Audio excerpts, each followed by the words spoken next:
മുഖ്യാതിഥികൾ എല്ലാവരും തന്നെ വേദിയിലേക്ക് എത്തിക്കഴിഞ്ഞു. ഇനി ഉദ്ഘാടന ചടങ്ങാണ്.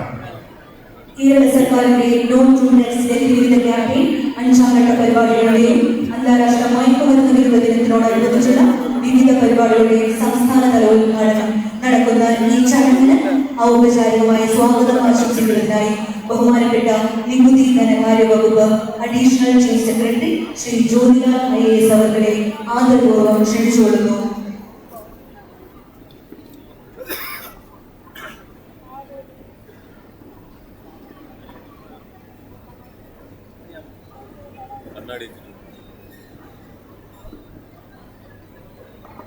ബഹുമാന്യ കേരള മുഖ്യമന്ത്രി ശ്രീ പിണറായി വിജയൻ സാർ അവരുടെ ആദരണീയനായ തദ്ദേശ സ്വയംഭരണ എക്സൈസ് വകുപ്പ് മന്ത്രി ശ്രീ MP രാജേഷ് അവരുടെ വേദിയിലിരിക്കുന്ന ബഹുമാനപ്പെട്ട പൊതുവിദ്യാഭ്യാസ വകുപ്പ് മന്ത്രി ശ്രീ V ശിവൻകുട്ടി അവരുടെ ഭക്ഷ്യ സിവിൽ സപ്ലൈസ് വകുപ്പ് മന്ത്രി ശ്രീ GR അനിൽ അവരുടെ ആരോഗ്യ വകുപ്പ് മന്ത്രി ശ്രീമതി ജില്ലാ പഞ്ചായത്ത് പ്രസിഡന്റ് അഡ്വക്കേറ്റ് ശ്രീ സുരേഷ് കുമാർ, മറ്റ് വിവിധ വകുപ്പുകളിൽ നിന്ന് വന്നിട്ടുള്ള സെക്രട്ടറിമാർ, അഡീഷണൽ DGP, വിദ്യാഭ്യാസ സ്ഥാപന NCC, NSS, സ്കൗട്ട് അങ്ങനെ വിവിധ മേഖലയിൽ നിന്ന് വന്നിട്ടുള്ള വിദ്യാർത്ഥിനികളെ, മാധ്യമ സുഹൃത്തുക്കളെ, മയക്കുമരുന്നിന്റെ ഉപഭോഗവും അതോടൊപ്പം തന്നെ അനധികൃതമായ കടത്തലും ഇതിനായ അവബോധം സൃഷ്ടിക്കുന്നതിന് വേണ്ടി എല്ലാ ജനങ്ങളെയും ഉൾപ്പെടുത്തിക്കൊണ്ട് ലഹരി വിരുദ്ധ പ്രവർത്തനങ്ങൾ പങ്കാളികളാക്കുന്നതിന് വേണ്ടി ഐക്യരാഷ്ട്രസഭ ജൂൺ 26 അന്താരാഷ്ട്ര ലഹരി വിരുദ്ധ ദിനമായി ആചരിക്കുന്നു. കേരളത്തെ സംബന്ധിച്ചിടത്തോളം ഇന്ത്യക്ക് ഒരു മാതൃകയായി മാറിയിരിക്കുകയാണ്. ഇന്ത്യയിലെ സംസ്ഥാനങ്ങളിൽ ഏറ്റവും എല്ലാ ഡിപ്പാർട്ട്മെന്റിനെയും കോർഡിനേറ്റ് ചെയ്തിട്ട് ബഹുമാനപ്പെട്ട മുഖ്യമന്ത്രിയുടെ നേതൃത്വത്തിൽ എല്ലാ വകുപ്പുകളുടെയും കോർഡിനേറ്റ് ചെയ്തിട്ട് ഒരു മോഡലായി മാറിയിരിക്കുകയാണ്. എങ്ങനെ ലഹരി വിരുദ്ധ ക്യാമ്പയിൻ ചെയ്യാം? ഈ ക്യാമ്പയിന്റെ 5ാം ഘട്ട ഉദ്ഘാടനമാണ് ഇവിടെ നടക്കുന്നത്. ഈ 5ാം ഘട്ട ഉദ്ഘാടനം ഒരു ജനുവരി 30 വരെയൊക്കെയാണ് നമ്മൾ പദ്ധതി ഇട്ടിരിക്കുന്ന ഒരു ഫിക്സ്ഡ് ഒരു കലണ്ടറും ഓരോ ആക്ടിവിറ്റി ഷെഡ്യൂളും തയ്യാറാക്കിയിട്ടുണ്ട്. ആ ആക്ഷൻ പ്ലാൻ തയ്യാറാക്കി ഓരോ വകുപ്പും അതിനനുസരിച്ച് എന്തൊക്കെ ചെയ്യണം എന്നുള്ളതിന്റെ ഒരു കൃത്യമായ ഒരു ദിശാബോധം ഇന്ന് നമുക്ക് നൽകിയിട്ടുണ്ട്. കേരളത്തെ കുറിച്ച് പറയുകയാണെങ്കിൽ 2018 ശേഷം ഇന്ന് വരെ 11,669 പേരെ നമ്മുടെ ലഹരിയിൽ നിന്നും വിമുക്തി ക്യാമ്പയിൻ വഴി നമുക്ക് വിമുക്തരാക്കാൻ കഴിഞ്ഞു.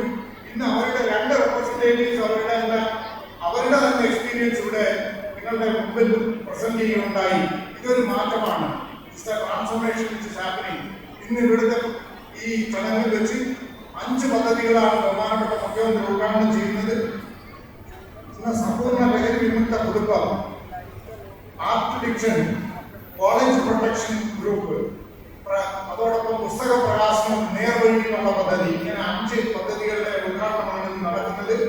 ഇന്ന് ഇത് മാത്രമല്ല, എല്ലാ സമൂഹത്തിലെ എല്ലാവിധ സംഘടനകളും എല്ലാ ഓർഗനൈസേഷനുകളിൽ നിന്നുള്ള ഫീഡ്ബാക്ക് എടുത്തിട്ട് ഇൻക്ലൂഡിംഗ് മീഡിയകൾ 24 ചാനലിൽ നിന്ന് വളരെയധികം നിർദ്ദേശങ്ങൾ നൽകിയിരുന്നു. അതെല്ലാം വളരെ സീരിയസ് ആയിട്ട് കൺസിഡർ ചെയ്ത് നമ്മുടെ ആക്ഷൻ പ്ലാൻ ഉൾപ്പെടുത്തിയിട്ടുമുണ്ട്. ഞാൻ അതിനെക്കുറിച്ച് ദീർഘിപ്പിക്കുന്നില്ല. ഇന്നത്തെ ഈ ചടങ്ങിന്റെ അധ്യക്ഷ പദവികളെല്ലാം അലങ്കരിക്കുന്നത് ഇതിനെല്ലാം നേതൃത്വം നൽകുന്ന നമ്മുടെ എക്സൈസ് വകുപ്പിന്റെ തന്നെ മന്ത്രിയായിട്ടുള്ള ശ്രീ MP രാജേഷ് അവർക്കാണ്. അദ്ദേഹത്തെ ഈ വേദിയിലേക്ക് സദയം സ്വാഗതം ചെയ്തുകൊള്ളുന്നു.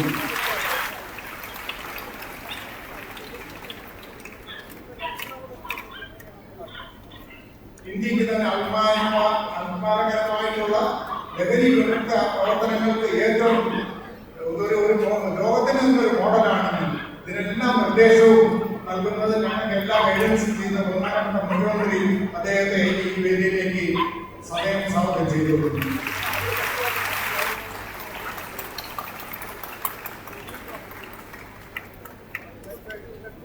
ഇന്നിവിടെ ധാരാളം സ്കൂൾ കുട്ടികളും സ്റ്റുഡന്റ് പോലീസ് കേഡറ്റ്സ് ധാരാളം വന്നിട്ടുണ്ട്. ബഹുമാനപ്പെട്ട ഒരുപക്ഷെ ഏറ്റവും കൂടുതൽ കുട്ടികൾ എനിക്ക് തോന്നുന്നു ബഹുമാനപ്പെട്ട വിദ്യാഭ്യാസ മന്ത്രിയാണ് അറിയാവുന്നത്. അദ്ദേഹത്തിന്റെ ഒരു പോസിറ്റീവ് ആറ്റിറ്റ്യൂഡ്, അതുകൊണ്ടാണ് ഇന്ന് ഇത് ഏറ്റവും കൂടുതൽ യുവാക്കളെ നമ്മൾ ഇതിനകത്ത് പങ്കെടുപ്പിക്കാൻ കഴിഞ്ഞത്. ബഹുമാനപ്പെട്ട പൊതുവിദ്യാഭ്യാസ വകുപ്പ് മന്ത്രി ശ്രീ V ശിവൻകുട്ടി അവരുടെ ഈ വേദിയിലേക്ക് സദയം സ്വാഗതം ചെയ്തിട്ടുണ്ട്.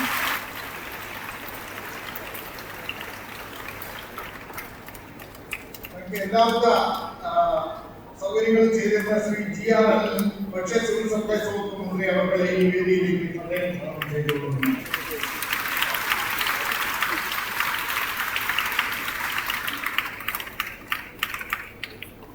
ബഹുമാന്യനായ ആരോഗ്യ വനിതാ ശിശുക്ഷേമ ശിശുവികസന വകുപ്പ് മന്ത്രി, അദ്ദേഹത്തിന് മാഡത്തിന്റെ വകുപ്പ് വളരെയധികം ആക്റ്റീവായിട്ട്, പ്രത്യേകിച്ച് ഡി അഡിക്ഷൻ എങ്ങനെയാണ് സയന്റിഫിക് ആയിട്ട് ചെയ്യാൻ കഴിയുന്നതിനെ കുറിച്ച് മാഡവും അതോടൊപ്പം അഡീഷൻ ചീഫ് സെക്രട്ടറി ഹെൽത്തും ആ ഹെൽത്ത് ഡിപ്പാർട്ട്മെന്റ് ആകെ ഞങ്ങളുമായിട്ട് കോപ്പറേറ്റ് ചെയ്യുന്നുണ്ട്.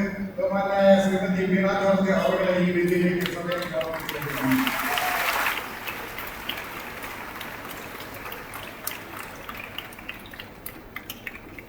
ബഹുമാന്യ തിരുവനന്തപുരം ജില്ലാ panchayat president Shri advocate D Suresh Kumar അവരുടെ ഈ വേദിയിലേക്ക് സന്ദേശം സാധിച്ചിരിക്കുന്നു. അതോടൊപ്പം എല്ലാ ഉദ്യോഗസ്ഥ സുഹൃത്തുക്കളെയും ഇതിൽ പങ്കെടുക്കുന്ന എല്ലാവരെയും, പ്രത്യേകിച്ച് മാധ്യമ സുഹൃത്തുക്കളെയും സദയം സ്വാഗതം ചെയ്തുകൊണ്ട് എന്റെ വാക്കുകൾ ചൊല്ലുന്നു. നന്ദി, നമസ്കാരം. ഈ ചടങ്ങിൽ അധ്യക്ഷപദം അലങ്കരിക്കുന്ന ബഹുമാനപ്പെട്ട തദ്ദേശ സ്വയംഭരണ എക്സൈസ് പാർലമെന്ററി കാര്യ വകുപ്പ് മന്ത്രി ശ്രീ MP രാജേഷ് അവരുടെ അധ്യക്ഷ പ്രസംഗത്തിനായി ആദരപൂർവ്വം ക്ഷണിച്ചുകൊള്ളുന്നു. സർവീസ്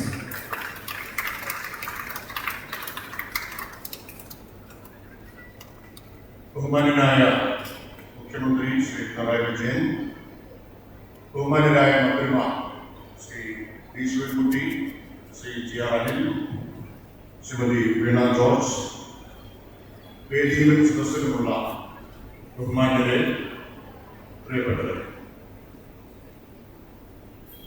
ലഹരി എന്ന സാമൂഹിക വിപത്തിനെതിരായി താരതമ്യമില്ലാത്ത, സമാനതകളില്ലാത്ത ചെറുത്തുനിൽപ്പാണ് കേരളത്തിൽ നടന്നുകൊണ്ടിരിക്കുന്നത്. ഇന്ന് അന്താരാഷ്ട്ര മയക്കുമരുന്ന് വിരുദ്ധ ദിനത്തിൽ ആ ജനകീയ പ്രസ്ഥാനം പുതിയൊരു ഘട്ടത്തിലേക്ക് പ്രവേശിക്കുകയാണ്. ബഹുമാനപ്പെട്ട മുഖ്യമന്ത്രി തന്നെ നേരിട്ട് നേതൃത്വം കൊടുത്തുകൊണ്ടാണ് കഴിഞ്ഞ 4 ഘട്ടങ്ങളിലായി വിപുലമായ ലഹരി വിരുദ്ധ പ്രസ്ഥാനം, മയക്കുമരുന്ന് വിരുദ്ധ പ്രസ്ഥാനം കേരളത്തിൽ കെട്ടിക്കൊടുക്കുന്നത്. ഒരുപക്ഷെ ലോകത്തിന് തന്നെ മാതൃകയാണ് കേരളം സ്വീകരിച്ച ദ്വിമുഖമായ ഒരു സമീപനം. ഒരു ഭാഗത്ത് ഇതിനൊരു സാമൂഹിക വിപത്ത് എന്ന നിലയിൽ കണ്ടുകൊണ്ട് സമൂഹത്തെ ആകെ അണിനിരത്താൻ വേണ്ടിയിട്ടുള്ള ബോധവൽക്കരണ പ്രവർത്തനങ്ങൾ, സംഘാടനം അത് നടത്തുന്നതോടൊപ്പം തന്നെ അതിന് സമാന്തരമായി അന്വേഷണ ഏജൻസികൾ ഉപയോഗിച്ചുകൊണ്ടുള്ള ശക്തമായിട്ടുള്ള എൻഫോഴ്സ്മെന്റ് ആണ് കഴിഞ്ഞ 4 ഘട്ടങ്ങളിലായി ഈ ലഹരി വിരുദ്ധ പ്രസ്ഥാനത്തിന്റെ അടിസ്ഥാന സമീപനം കേരളം.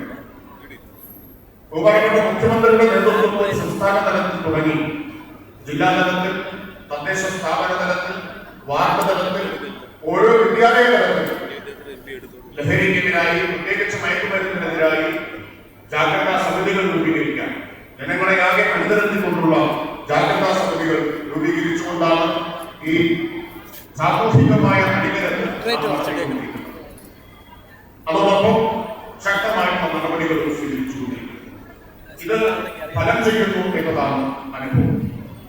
ഇപ്പോ കഴിഞ്ഞ 1.5 മാസത്തിനിടയിൽ മാത്രം എക്സൈസ് നടത്തിയത് 10,000-ലധികം സ്കൂൾ പരിസര പരിശോധനകളാണ്. അദ്ദേഹം വർഷാരംഭം കൂടി കണക്കിലെടുത്തുകൊണ്ട് സ്കൂൾ പരിസരങ്ങളിൽ 10,000-ലധികം പരിശോധനകൾ നടത്തി. 34 കടകളുടെ ലൈസൻസാണ് റദ്ദാക്കിയിട്ടുള്ളത്. ലഹരി വിൽപ്പനയുടെ പേരിൽ റദ്ദാക്കിയിട്ടുള്ളത്. 1,100-ലധികം പേരെ അറസ്റ്റ് ചെയ്യുകയും അത്രത്തോളം തന്നെ കേസുകൾ രജിസ്റ്റർ ചെയ്യുകയും ചെയ്തിട്ടുണ്ട്. 7.25 കോടി രൂപയുടെ മയക്കുമരുന്നാണ് ഈ 1.5 മാസത്തിനിടയിൽ നടത്തിയ അതിശക്തമായിട്ടുള്ള എൻഫോഴ്സ്മെന്റ് നടപടികളിലൂടെ പിടിച്ചെടുക്കാൻ കഴിഞ്ഞിട്ടുണ്ട്. ഈ പ്രവർത്തനങ്ങൾ കേരളത്തിൽ മയക്കുമരുന്ന് മാഫിയയെ ചെറുത്തു തോൽപ്പിക്കുന്നതിന്, മരുന്ന് നിയന്ത്രിക്കുന്നതിന് സഹായകരമായി മാറിയിട്ടുണ്ട്. എന്നാൽ അതേസമയം കേരളത്തിന് പുറത്ത് കേരളത്തെ ലക്ഷ്യമിട്ടുകൊണ്ടുള്ള തെറ്റായ പദ്ധതികൾ നടക്കുന്നു എന്നതുകൂടി ഈ സന്ദർഭത്തിൽ കാണേണ്ടതുണ്ട്. കേരളമാണ് മയക്കുമരുന്നിന്റെ ആസ്ഥാനം എന്ന നിലയിലുള്ള വളരെ ആസൂത്രിതവും ബോധപൂർവമായിട്ടുള്ള ഒരു വിദ്വേഷ പ്രചരണത്തിന് പുതിയ തലം ഇപ്പൊ കേരളത്തിലെതിരെ സൃഷ്ടിച്ചിരിക്കുകയാണ്. പക്ഷെ വസ്തുതകൾ കാണിക്കുന്നത് അത് തീർത്തും തെറ്റാണോ എന്നതാണ്. കണക്കുകൾ നമ്മുടെ മുമ്പിലുണ്ട്. 2024-25 ഇന്ത്യയിലാകെ ഔദ്യോഗികമായ കണക്കനുസരിച്ച് പിടിച്ചെടുത്തത് 25,000 കോടി രൂപയുടെ മയക്കുമരുന്നാണ്. ആ 25,000 കോടി രൂപയുടെ മയക്കുമരുന്ന് 24-25 പിടിച്ചെടുത്തപ്പോൾ അത് തൊട്ട് മുമ്പുള്ള വർഷത്തേതിനേക്കാൾ 55% കൂടുതലാണ്. തൊട്ട് മുമ്പുള്ള വർഷം 16,000 കോടിയാണ്, അത് 25,000 കോടിയായി വർദ്ധിക്കുന്നു, 55% കൂടുതലാണ്. അതേസമയം ഏറ്റവും കൂടുതൽ കേസുകൾ രജിസ്റ്റർ ചെയ്യുന്നത് കേരളത്തിലാണ്. ഏറ്റവും കൂടുതൽ ആളുകളെ അറസ്റ്റ് ചെയ്യുന്നതും ഈ പറഞ്ഞ വർഷം കേരളത്തിലാണ്. പക്ഷെ കേരളത്തിൽ നിന്ന് പിടികൂടിയത് 100 കോടിയോളം രൂപയുടെ മയക്കുമരുന്ന് മാത്രമാണ്. ഇത് കാണിക്കുന്നത് ചെറിയ അളവിലുള്ള മയക്കുമരുന്ന് കേസുകൾ പോലും കേരളത്തിൽ പിടികൂടപ്പെടാതെയും കേസ് രജിസ്റ്റർ ചെയ്യപ്പെടാതെയും പോകുന്നില്ല എന്നാണ്. പഴുതടച്ച എൻഫോഴ്സ്മെന്റ് ആണ് എക്സൈസും പോലീസും ചേർന്ന് നടത്തിക്കൊണ്ടിരിക്കുന്നത്. അപ്പൊ കേസിന്റെ എണ്ണം ചൂണ്ടിക്കാണിച്ചുകൊണ്ട് അറസ്റ്റ് ചെയ്യുന്ന പ്രതികളുടെ എണ്ണം ഏറ്റവും കൂടുതൽ കേരളത്തിലാണ് എന്ന് ചൂണ്ടിക്കാണിച്ചുകൊണ്ട് കേരളത്തിലാണ് പ്രശ്നം ഏറ്റവും രൂക്ഷമായിട്ടുള്ളത് എന്ന നിലയിൽ തെറ്റിദ്ധരിപ്പിക്കുന്ന ഒരു പ്രചരണം ആസൂത്രിതമായിട്ട് നടക്കുന്നുണ്ട്. അത്തരം ചില സാമൂഹിക മാധ്യമങ്ങളെ ഉപയോഗിച്ചുകൊണ്ട് നടക്കുന്ന പ്രചരണം നിങ്ങൾ പലരുടെയും ശ്രദ്ധയിൽ വന്നതാണ്. പക്ഷെ ഈ കണക്കുകൾ യഥാർത്ഥത്തിൽ കേരളത്തിലെ കാര്യക്ഷമമായ എൻഫോഴ്സ്മെന്റിനെയാണ് സൂചിപ്പിക്കുന്നത്. ആ എൻഫോഴ്സ്മെന്റിന്റെ ഫലമായി നമുക്ക് ഇതിന്റെ ഉറവിടം കേരളത്തിൽ പുറത്താണ് ഉറവിടമെന്ന് എല്ലാവർക്കും അറിയാം. ആ ഉറവിടത്തിൽ എത്തിച്ചേരാൻ കഴിഞ്ഞ എത്രയോ കേസുകളുണ്ട്. വൻകിടക്കാരായിട്ടുള്ള പലരെയും കേരളത്തിലെ പോലീസും കേരളത്തിലെ എക്സൈസും ചേർന്ന് പിടികൂടിയ സംഭവങ്ങളുണ്ട്. ഞാൻ ഓരോന്നിന്റെയും വിശദാംശങ്ങളിലേക്ക് പോവുകയാണ്. അപ്പൊ ഫലപ്രദമായി നമുക്കത് ചെറുക്കാൻ കഴിയുന്നു. അതിനെ ചെറുക്കുന്നത് നാടാകെ കക്ഷി രാഷ്ട്രീയ ജാതി മതഭേദമില്ലാതെ അണിനിരക്കുന്നു എന്നതാണ് അനുഭവം. ഒരുപക്ഷെ ഇത്ര വിപുലമായ ജനകീയമായിട്ടുള്ള ഒരു ഇടപെടൽ, ക്യാമ്പയിൻ സ്വഭാവത്തിലുള്ള ഇടപെടൽ മറ്റെവിടെയും നടന്നതായിട്ട് നമുക്ക് കാണാനാകും. അത് കേരള മോഡൽ നാം സാധാരണ വിശേഷിപ്പിക്കുന്നത് പോലെ മയക്കുമരുന്നിനെതിരായിട്ടുള്ള ഒരു കേരള മോഡലാണ് ഈ കഴിഞ്ഞ 4 ഘട്ടമായിട്ട് നടന്നിട്ടുള്ള ക്യാമ്പയിൻ. ഞാൻ ദീർഘമായ അധ്യക്ഷ പ്രസംഗത്തിലേക്ക് പോകുന്നില്ല. ഈ കേരള മോഡലിനെ ശക്തിപ്പെടുത്തുന്നതാണ് 5ാം ഘട്ട ക്യാമ്പയിൻ.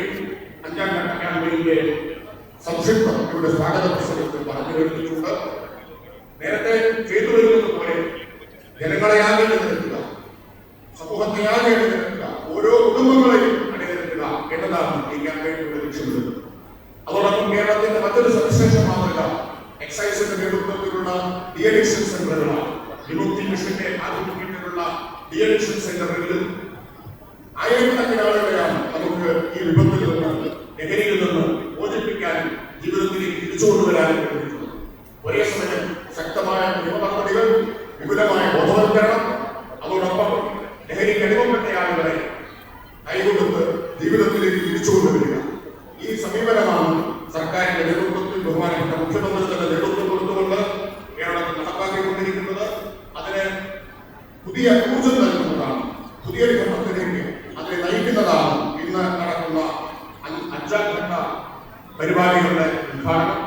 മയക്കുമരുന്നിനെതിരായി കേരളം ഒറ്റക്കെട്ടായി നടത്തുന്ന യുദ്ധം, ആ യുദ്ധം ഒരു നിർണായകമായ ഘട്ടത്തിലേക്ക് ഇന്നത്തോടുകൂടി പ്രവേശിക്കുകയാണെങ്കിലും മയക്കുമരുന്ന് വിപത്തിന്റെ അടിവേരവുകൊണ്ട് അതിനെ വേരോടുകൂടി പിഴുതെറിയാനുള്ള നിശ്ചയദാർഢ്യത്തോടുകൂടി സർക്കാരിന്റെ നേതൃത്വത്തിൽ സമൂഹമാകെ അണിനിരക്കുന്ന ആ യുദ്ധത്തിന്റെ പുതിയ ഘട്ടമാണ് ഇവിടെ തുറന്നുകൊണ്ടിരിക്കുന്നത് എന്ന് മാത്രം പറഞ്ഞുകൊണ്ട് ഞാൻ അധ്യക്ഷ പ്രസംഗിച്ചിരിക്കുന്നു. എല്ലാവർക്കും Thank you, sir, for the presidential address. With all due respect, let me cordially invite our Honorable Chief Minister, Sri Pinarayi Vijayan, to inaugurate the 5th phase of the Kerala State Government's No to Drugs campaign, together with the state-level programs related to the International Day Against Drug Abuse. Sir, please do the honors. പദ്ധതി കൊടുത്തി ഉദ്ഘാടനം നിർവഹിക്കുന്നതിനായി ബഹുമാന്യനായ കേരള മുഖ്യമന്ത്രി ശ്രീ പിണറായി വിജയൻ അവരുടെ ആദരവോടെ ക്ഷണിക്കുന്നു.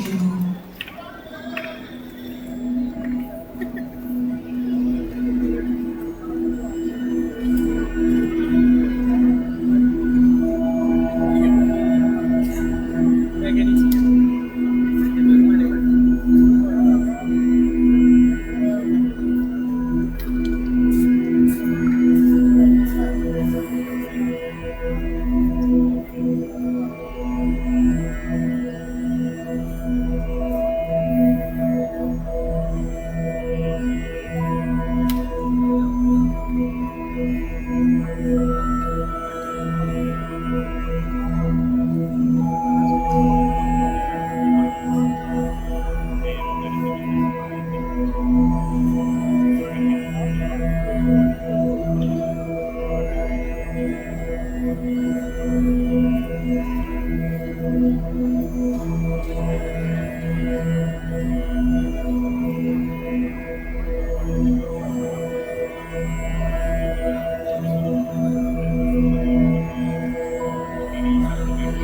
you, sir. ബഹുമാനായ കേരള മുഖ്യമന്ത്രി സദസ്സിനെ അഭിസംബോധന ചെയ്ത് സംസാരിക്കുന്നു.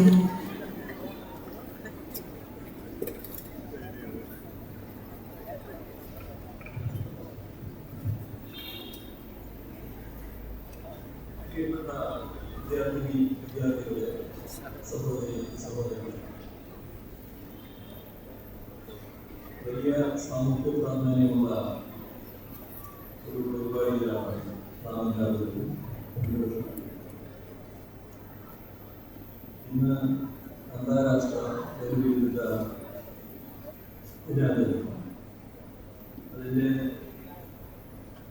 സംസ്ഥാനതല ഉദ്ഘാടനമാണ് ഇവിടെ നടന്നത്. ഈ പരിപാടിയിൽ പങ്കെടുക്കാൻ കഴിയുന്നതിനുള്ള സന്തോഷം വളരെ രേഖപ്പെടുത്തുന്നത്. അതോടൊപ്പം രണ്ട് പരിപാടികൾ കൂടി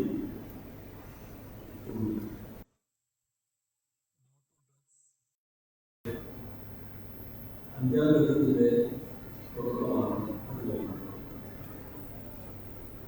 അതോടൊപ്പം ലഹരിവിരുദ്ധ ബോധവൽക്കരണം ലക്ഷ്യമിട്ടുള്ള വിവിധ പരിപാടികളുടെ ഉദ്ഘാടനവും നടത്തി.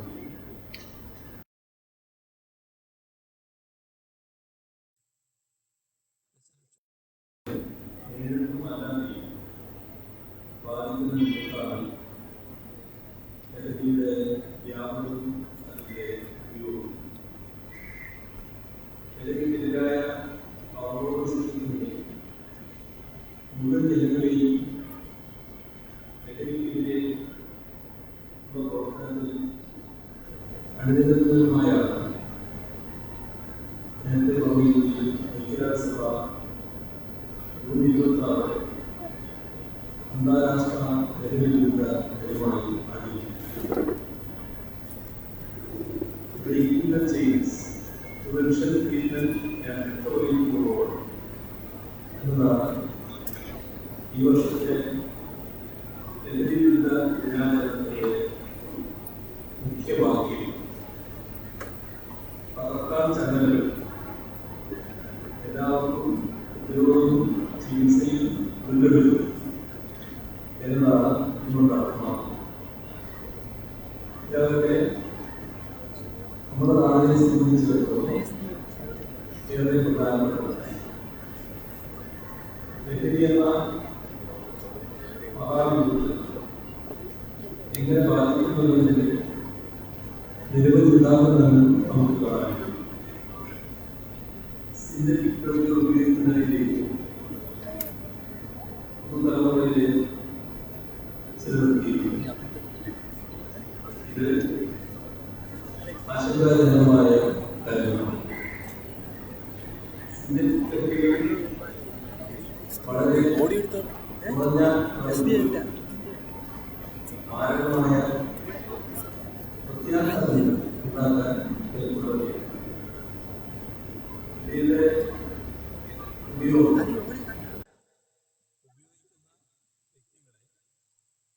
ശാരീരികമായും മാനസികമായും തകർക്കും. മാത്രമല്ല, കുടുംബ ബന്ധങ്ങൾ ശിഥിലമാകുന്നതിനും സാമൂഹിക ക്രമം തകരുന്നതിനും കാരണമാകും. ഒരു വ്യക്തിയുടെ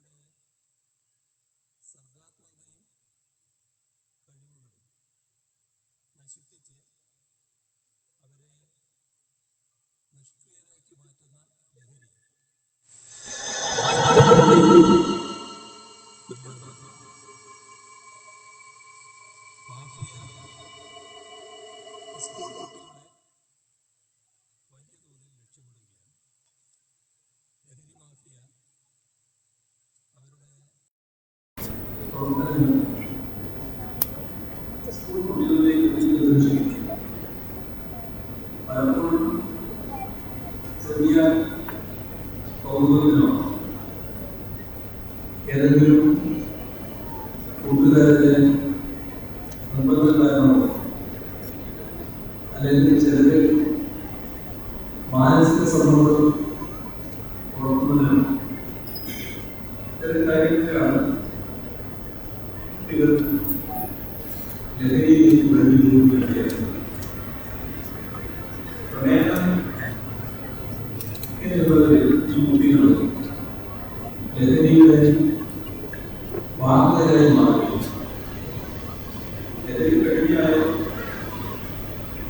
സ്വന്തം വീടുകളിൽ പോയി പ്രവാസത്തിലാകുന്നതിന്റെ നിരവധി ഉദാഹരണങ്ങളാണ് കാണുന്നത്. സാമൂഹ്യമാധ്യമങ്ങൾ ലഹരിവാദികളുടെ പ്രധാന വിപണന കേന്ദ്രങ്ങളായി മാറുകയും വ്യത്യസ്തങ്ങളായ ഒട്ടേറെ മാധ്യമങ്ങളിലൂടെ സാധാരണ നമ്മുടെ നാട്ടുകാർ ദൃശ്യമാധ്യമങ്ങളുടെ വിവിധ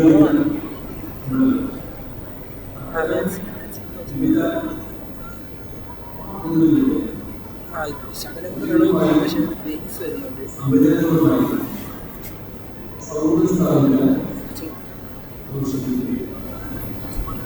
അതോടൊപ്പം അവരെ ലഹരി ഉപയോഗിക്കാൻ പ്രേരിപ്പിക്കുന്ന ചില സംഗതികളുണ്ട്. അതോടൊപ്പം തന്നെ പ്രണയം നയിച്ച് സൗഹൃദം സ്ഥാപിച്ച്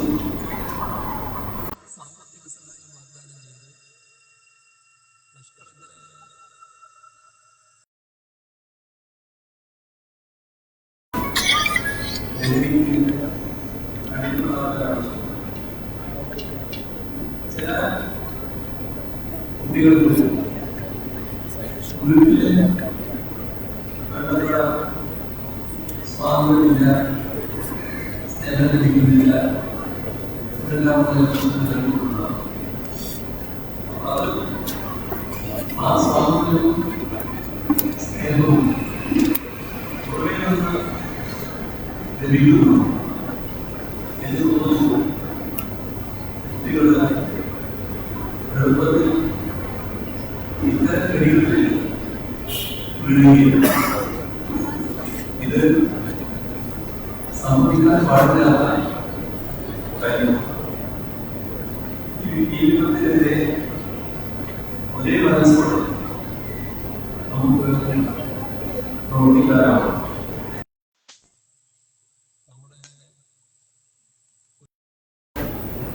ചെറുപ്പത്തിൽ തന്നെ അവരെ വലിയാക്കാൻ നടത്തുന്ന സംഘടനകളെ തകർക്കാനും കഴിയും. ഈ സാഹചര്യത്തിന്റെ ഗൗരവം പൂർണ്ണമായി ഉൾക്കൊണ്ടാണ് കേരളം ലഹരിവിരുദ്ധ പ്രവർത്തനങ്ങൾക്കായി വിപുലമായ പരിപാടികൾ സംഘടിപ്പിച്ചു. ലഹരിമുക്ത കേരളം എന്ന മഹത്തായ ലക്ഷ്യത്തോടെയാണ് നോ ടു ഡ്രഗ്സ് ആരംഭിച്ചത്. ആ ക്യാമ്പയിൻ സ്കൂൾ തലം മുതൽ ഡൽഹി പങ്കാളിത്തത്തോടെ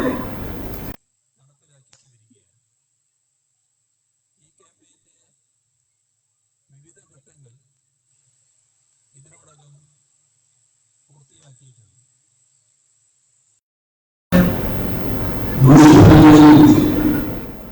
പ്രത്യേകിച്ചും വിദ്യാർത്ഥികളെ വലിയ തലത്തിൽ പ്രതിബന്ധിക്കാൻ ഇത് സഹായകമായിട്ടുണ്ട്. നിങ്ങളിൽ പലരും ഈ ക്യാമ്പയിന്റെ ഭാഗമായി മാറിയിട്ടുണ്ടെന്നാണ്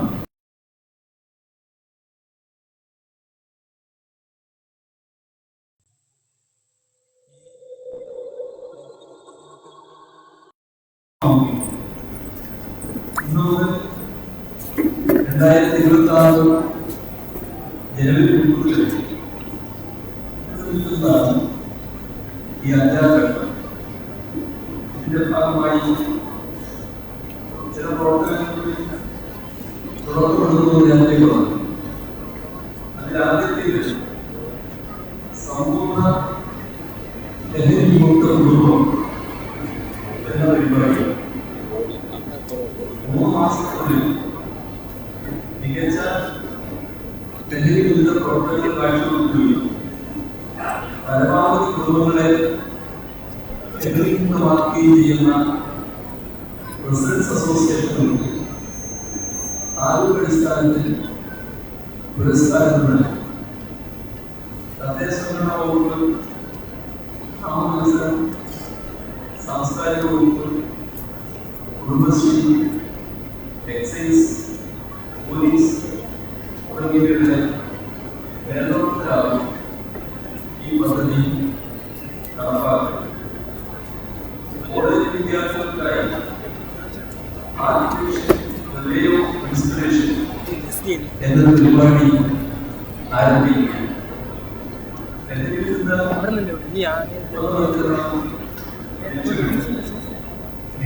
മത്സരം, ഫ്ലാഷ് മോബ് മത്സരം, റീൽസ് മത്സരം, ഗ്രാഫിറ്റി നോട്ട് മത്സരം തുടങ്ങിയവ ഈ പരിപാടിയുടെ ഭാഗമായി കോളേജുകളിൽ സംഘടിപ്പിക്കും. ഉന്നത വിദ്യാഭ്യാസ വകുപ്പും എക്സൈസ് വകുപ്പും വിവിധ സംഘടനകളും ചലച്ചിത്ര പ്രവർത്തകരും ഇൻഫ്ലുവൻസേഴ്സും ഇതിൽ പങ്കാളികളാണ്.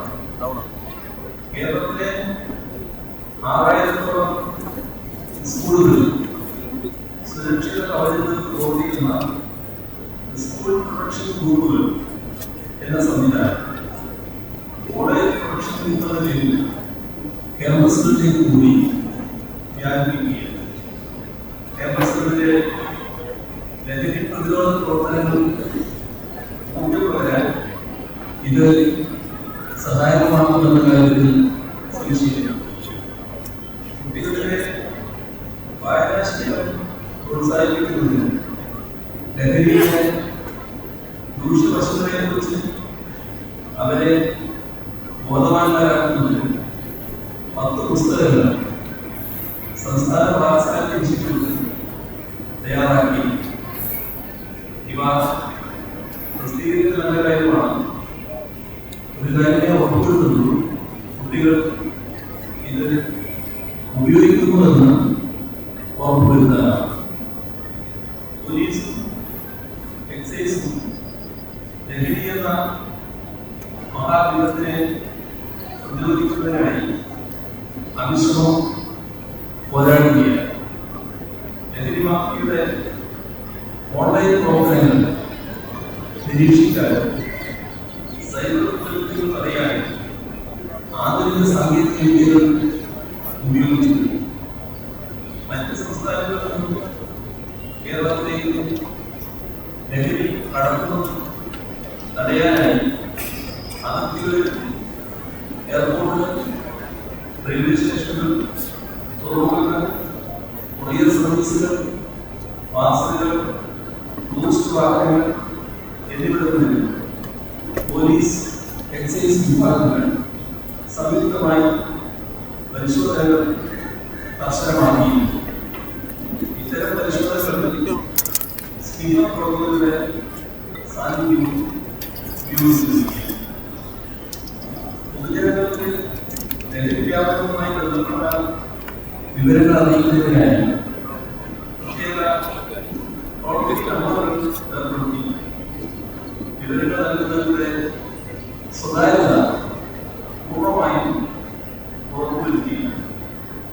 ഏതെങ്കിലും വിധത്തിൽ ലഹരിയുമായി ബന്ധപ്പെട്ട വിവരങ്ങൾ കൈമാറിയവരുടെ വിവരങ്ങൾ ചോർന്നു വരെയുണ്ടായാൽ ആ കുറ്റത്തിലേർപ്പെട്ട ഉദ്യോഗസ്ഥരും സർവീസ് തുടരില്ല എന്ന് ഉറപ്പുവരുത്താൻ ആവശ്യമായ നിർദ്ദേശങ്ങൾ നൽകി. സർക്കാർ സംവിധാനങ്ങൾ വഴി ചെയ്യാനുള്ള കാര്യങ്ങളെല്ലാം കൃത്യമായി ചെയ്യുന്നു. ഒരു ഇടവേളയില്ലാതെ തുടരുകയുള്ളൂ. വർദ്ധിച്ചു വരുന്ന ലഹരി ഉപയോഗം തടയേണ്ടതിന്റെ പൂർണ്ണ ഉത്തരവാദിത്വം നമ്മുടെ സമൂഹത്തിലാകെയാകുന്നത് നാം കാണേണ്ടതായി. ഇക്കാര്യത്തിൽ രക്ഷിതാക്കളും അധ്യാപകരും പ്രത്യേകമായ ഉത്തരവാദിത്വം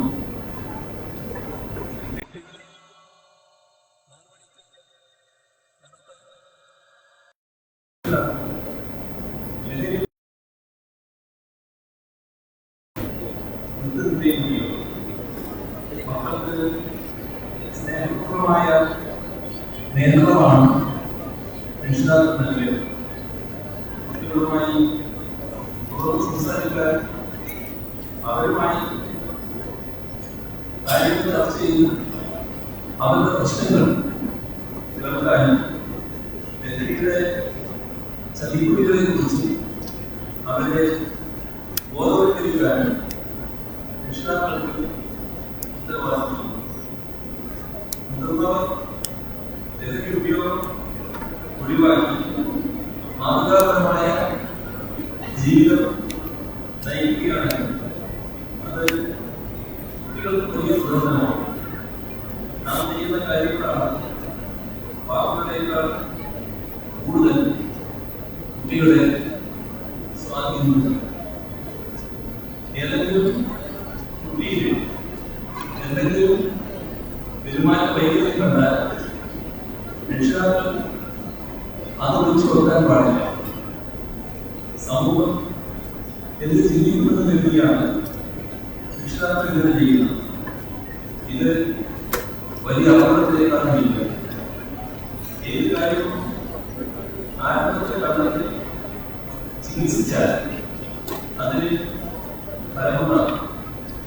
ലഹരി ഉപയോഗിക്കുന്ന ഏതെങ്കിലും കുട്ടി ഉണ്ടെങ്കിൽ ആ കുട്ടിയെ ഒറ്റപ്പെടുത്താതെ സ്നേഹത്തോടെയും സഹാനുഭൂതിയോടെയും ഇടപെട്ട് ചികിത്സ തരാൻ പ്രേരിപ്പിക്കും. ഇത് കുടുംബത്തിന്റെ കടമയോടൊപ്പം സമൂഹത്തിന്റെയും കടമയാണ്.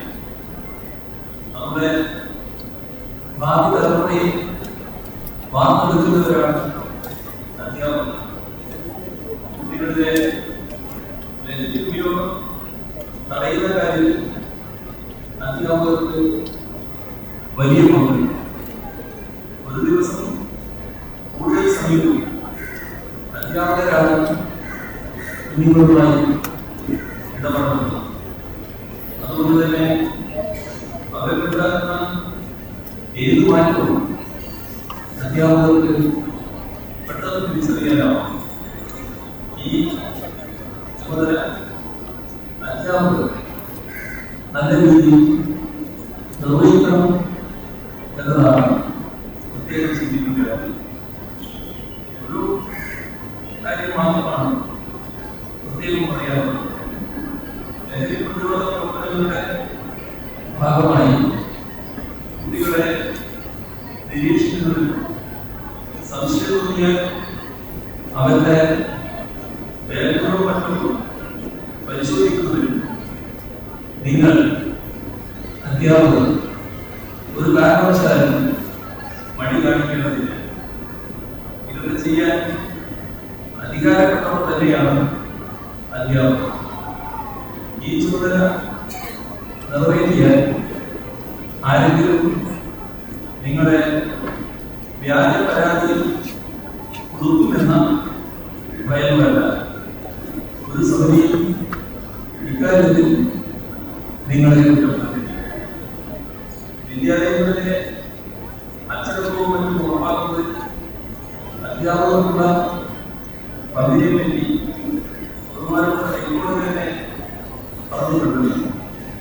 ഒരു കുട്ടിയുടെ മാനസികാരോഗ്യത്തിലൂടെയുള്ള വളർച്ച ഉറപ്പാക്കുക എന്നതും ബാലാവകാശത്തിലുള്ളത് തന്നെയാണ്.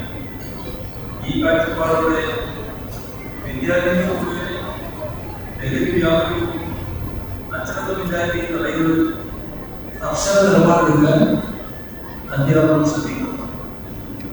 മേലധികാരികൾ ഇക്കാര്യം ഉറപ്പുവരുത്തുകയാണ്. ലഹരിയുടെ വിപത്തിനെതിരെ ഒറ്റക്കെട്ടായി നിന്നുകൊണ്ട് മാത്രമേ നമുക്ക് വിജയിക്കാൻ കഴിയൂ. കേരളത്തിന്റെ ഇപ്പോഴത്തെ അനുഭവം എല്ലാവരും ഇതുമായി സഹകരിക്കുന്നുള്ളതാണ്. നമ്മുടെ മാധ്യമങ്ങൾ തന്നെ പ്രത്യേകമായുള്ള ക്യാമ്പയിനുകളെ ഇക്കാര്യത്തിൽ സംഘടിപ്പിച്ചത് നിങ്ങൾ ശ്രദ്ധിച്ചിട്ടുണ്ടാകും. എല്ലാവരും ഓരോ വ്യക്തിയും ഈ പോരാട്ടത്തിൽ പങ്കാളിയാവാൻ തയ്യാറാവും. ഒരു സാമൂഹ്യ വിപത്ത് എന്ന നിലയിൽ ഇതിനെ തിരിച്ചറിഞ്ഞുകൊണ്ട് നമ്മുടെ നാടിനെ, നമ്മുടെ പുതുതലമുറയെ ലഹരിയുടെ ഇരുണ്ട ലോകം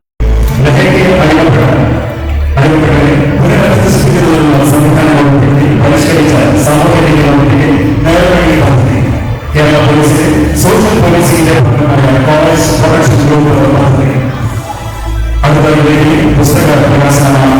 ബാലസാഹിത്യ ഇൻസ്റ്റിറ്റ്യൂട്ട് തയ്യാറാക്കിയ 10 പുസ്തകങ്ങൾ ബാലസാഹിത്യ ഇൻസ്റ്റിറ്റ്യൂട്ട് ഡയറക്ടർ ശ്രീ ശ്രീധരൻ ബഹുമാനപ്പെട്ട മുഖ്യമന്ത്രി കൈമാറുന്നു. മുഖ്യമന്ത്രി അതിന്റെ പ്രകാശന പുസ്തകത്തിലേക്ക് വാങ്ങുന്നതിനായി ബഹുമാനപ്പെട്ട വിദ്യാഭ്യാസ വകുപ്പ് മന്ത്രി ശ്രീ ശിവൻകുട്ടി അവരെ ക്ഷണിക്കുന്നു.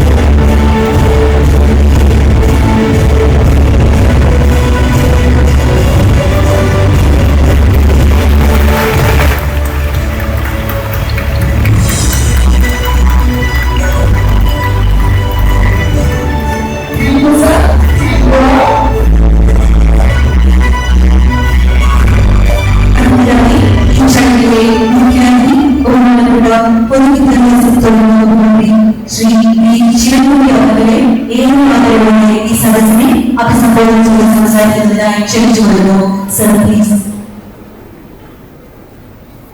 ബഹുമാനപ്പെട്ട അധ്യക്ഷൻ, ലഹരി വിരുദ്ധ കർമ്മപരിപാടിയുടെ സംസ്ഥാന ഉദ്ഘാടനം ഏറ്റവും പ്രിയങ്കരനും ആരാധനമായിട്ടുള്ള കേരളത്തിന്റെ മുഖ്യമന്ത്രി ശ്രീ പിണറായി വിജയൻ, സഹമന്ത്രിമാർ, മറ്റ് സുഹൃത്തുക്കളെ കോർക്കുന്നു. ബഹുമാനപ്പെട്ട മുഖ്യമന്ത്രി കേരള സംസ്ഥാനത്ത് നടപ്പിലാക്കാൻ വേണ്ടി പോകുന്ന ലഹരി വിരുദ്ധ പ്രവർത്തനങ്ങളെ സംബന്ധിച്ചിടത്തോളം വിശദമായി തന്നെ സംസാരിച്ചു കഴിഞ്ഞു. രാത്രി ഗവൺമെന്റ് സ്കൂളുകളിൽ പൊതുവിദ്യാഭ്യാസ വകുപ്പ് നടപ്പാക്കുന്ന പദ്ധതികളെ സംബന്ധിച്ചിടത്തോളം ഉദ്ഘാടനം നിർവഹിച്ചു. അദ്ദേഹം പ്രഖ്യാപിച്ചിട്ടുള്ള